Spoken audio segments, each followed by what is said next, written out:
علیکم ورحمۃ اللہ وبرکاتہ۔ نحمدہ و نصلی علی رسولہ الکریم۔ جامعہ انواری حیدرآباد باب العلم انواری ایجوکیشن سوسائٹی کی جانب سے تفسیرات احمدیہ کے درس کا سلسلہ جاری ہے۔ آج ہم اللہ کی توفیق سے مسئلہ نمبر 85 سے اپنے سبق کو شروع کرتے ہیں۔ مسئلے کا عنوان ہے ایک سے زیادہ بیویوں کے درمیان عدل کا بیان، یعنی جس شخص کے نکاح میں بیک وقت ایک سے زائد بیویاں ہوں تو ان تمام بیویوں کے درمیان عدل قائم کرنا یہ شریعت کا تقاضا ہے، اور اس کے جو متعلقہ مضامین ہیں اس کو اس مسئلے کے تحت آیت کریمہ کے ضمن میں بیان کیا جائے گا۔ آیت کریمہ یہ ہے، بسم اللہ الرحمن الرحیم، وَلَا تَسْتَطِيعُوا أَن تَعْدِلُوا بَيْنَ النِّسَاءِ وَلَوْ حَرَصْتُمْ فَلَا تَمِيلُوا كُلَّ الْمَيْلِ فَتَذَرُوهَا كَالْمُعَلَّقَةِ وَإِن تُصْلِحُوا وَتَتَّقُوا فَإِنَّ اللَّهَ كَانَ غَفُورًا رَحِيمًا۔ صدق اللہ العظیم۔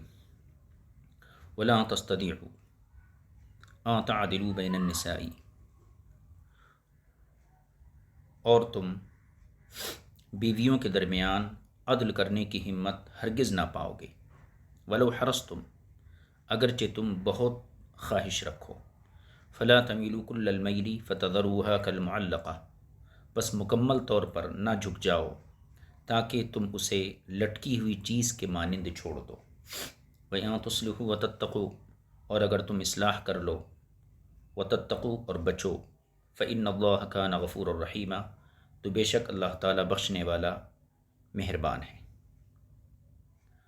وَإِن يَتَفَرَّقَا يُغْنِ اللَّهُ كُلًّا مِّن سَعَتِهِ وَكَانَ اللَّهُ وَاسِعًا حَكِيمًا۔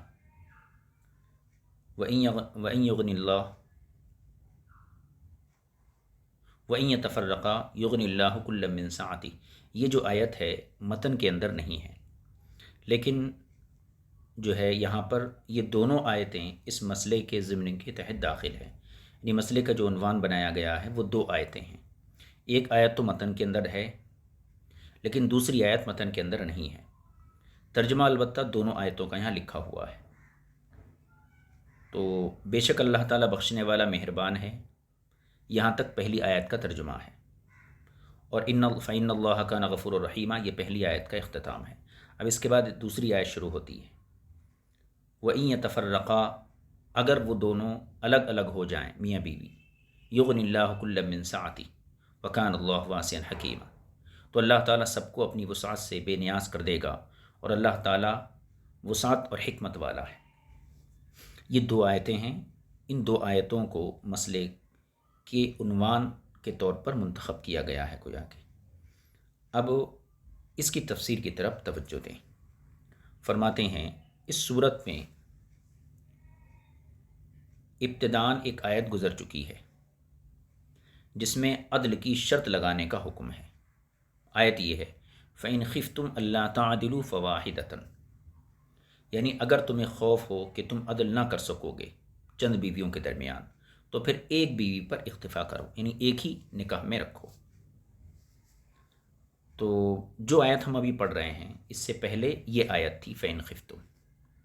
آیت زیر بحث یہ اس آیت سے متعلق ہے وَلَن تَسْتَطِيعُوا، جو آیت ہم ابھی پڑھ رہے ہیں۔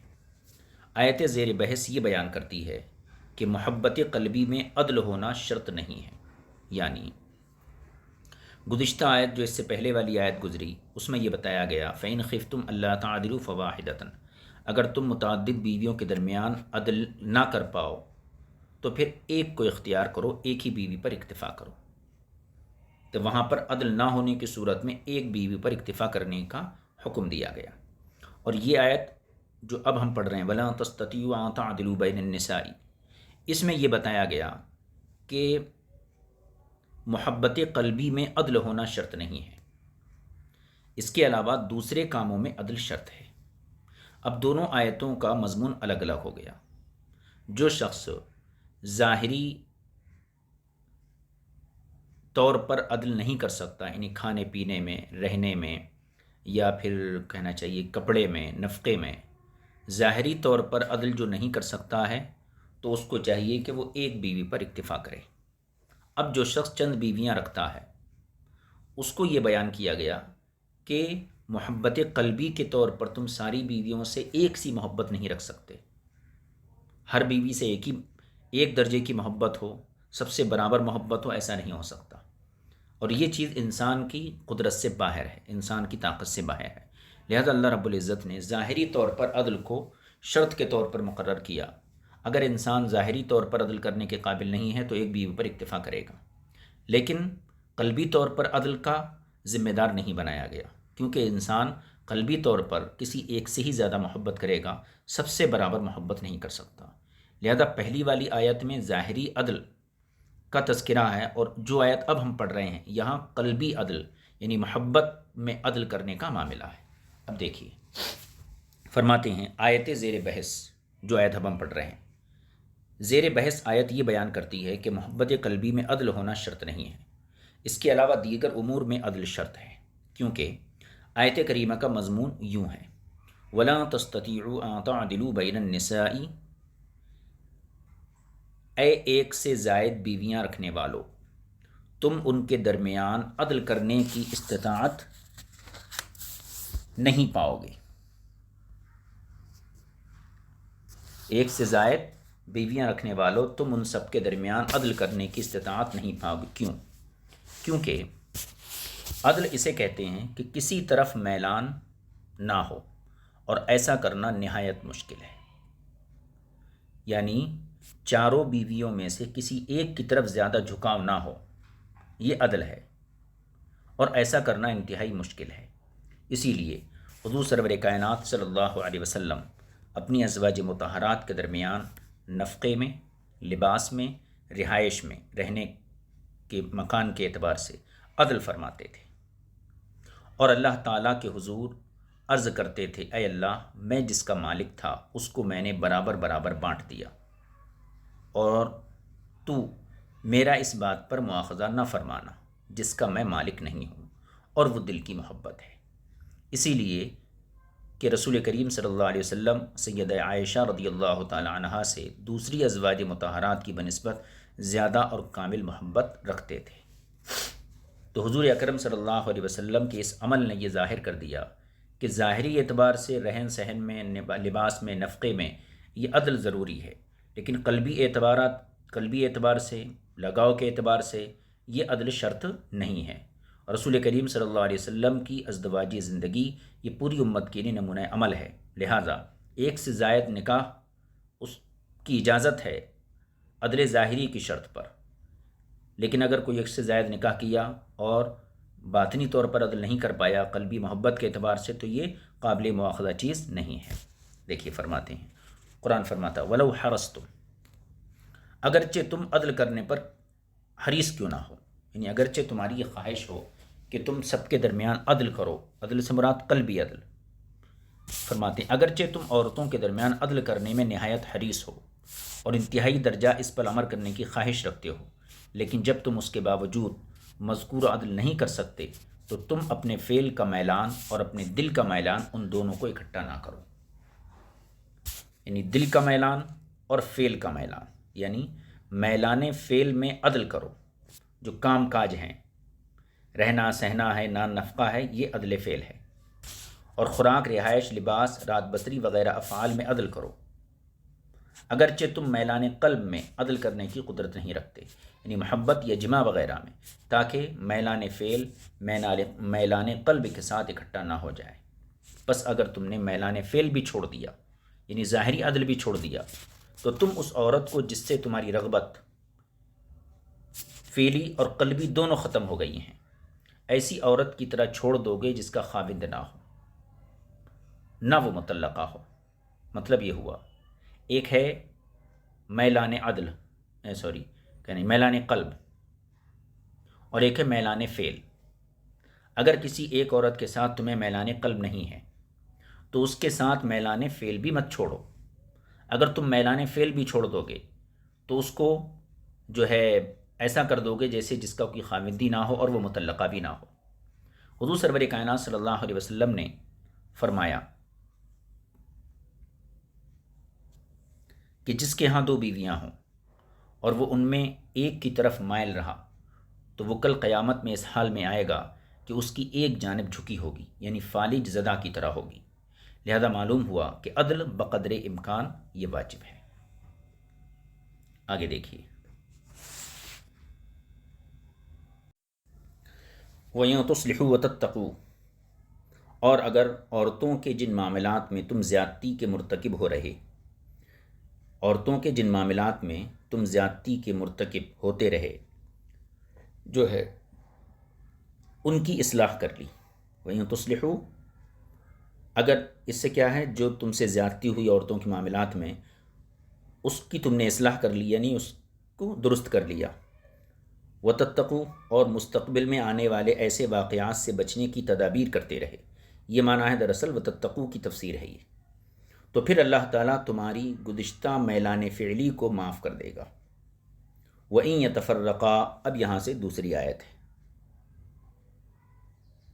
وَإِن يَتَفَرَّقَا، اور اگر تم دونوں میں سے ہر ایک اپنے ساتھی سے جدا ہو گیا اور طلاق واقع ہو گئی، یغنی اللہ کلا من سعتی، تو اللہ تعالیٰ میاں بیوی دونوں میں سے ہر ایک کو اپنی غنائے قدرت اور رزق سے ایک دوسرے سے بے پرواہ کر دے گا. اس میں ہکذا قالوا، اسی طریقے سے تفسیر بیان کی گئی ہے. مطلب یہ ہے کہ اگر دونوں آپس میں جدائی اختیار کر لیں، یعنی طلاق واقع ہو جائے، تو اللہ تعالیٰ فرماتا ہے یغنی اللہ کلا من سعتی، اللہ تعالیٰ ہر ایک کو اپنی قدرت کی وسعت سے جو ہے بے پرواہ کر دے گا. مطلب یہ ہے اسے رزق بھی فراہم کرے گا اور اسے غنا عطا فرمائے گا.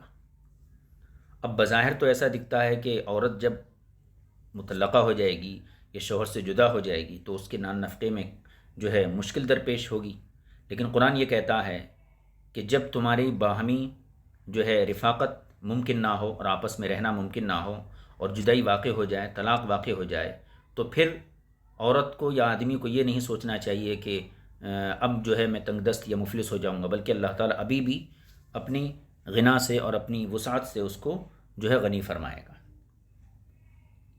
تو بظاہر اگرچہ ایسا معلوم ہوتا ہے کہ یہ لوگ تنگ دست ہو جائے گی عورت، یہ بے سہارا ہو جائے گی، لیکن اللہ فرماتا نہیں، بے سہارا نہیں ہوگی، بلکہ اس کے ذریعے بھی اللہ تعالیٰ اس کے لیے راستہ فراہم فرمائے گا. وہ کس طریقے سے؟ امام زاہد نے اس کا ایک جو ہے مفہوم بیان کیا ہے. امام زاہد رحمۃ اللہ علیہ کہتے ہیں کہ قول باری تعالیٰ وَإِن يَتَفَرَّقَا يُغْنِ اللَّهُ كُلًّا مِّن سَعَتِهِ، اس آیت میں غنا کا وعدہ جدائی میں ذکر کیا گیا. یعنی اگر میاں بیوی کے اندر جدائی ہو جائے، طلاق واقع ہو جائے، تو پھر غنا یعنی بے نیازی، بے پرواہی یہ آ جائے گی، جس طرح کہ غنا کا وعدہ نکاح میں کیا گیا ہے. یعنی اللہ تعالیٰ نے وسعت رزق کا وعدہ دو مقام پہ کیا ہے. ایک تو یہ کہ نکاح کرو، اللہ تمہیں اپنے فضل سے غنی بنا دے گا، تو نکاح کرنے میں بھی اللہ نے غنا کا وعدہ کیا.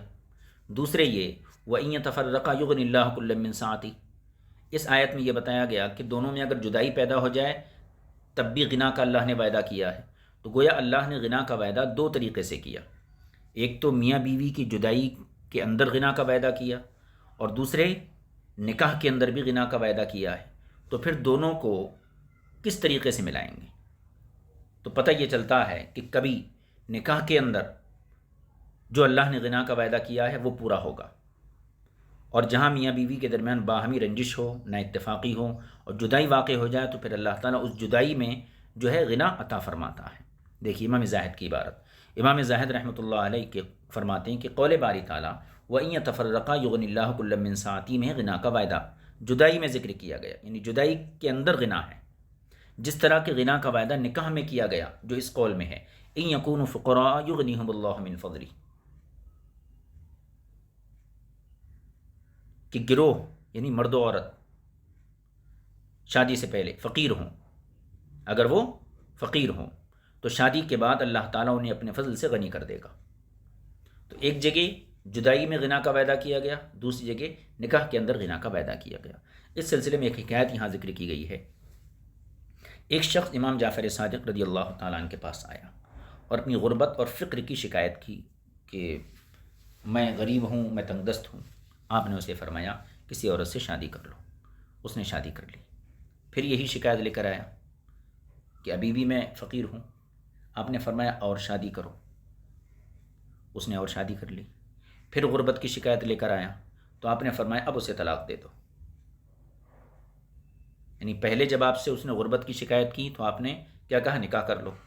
نکاح کے بعد اس نے پھر غربت کی شکایت کی تو آپ نے فرمایا اب جو ہے اسے طلاق دے دو.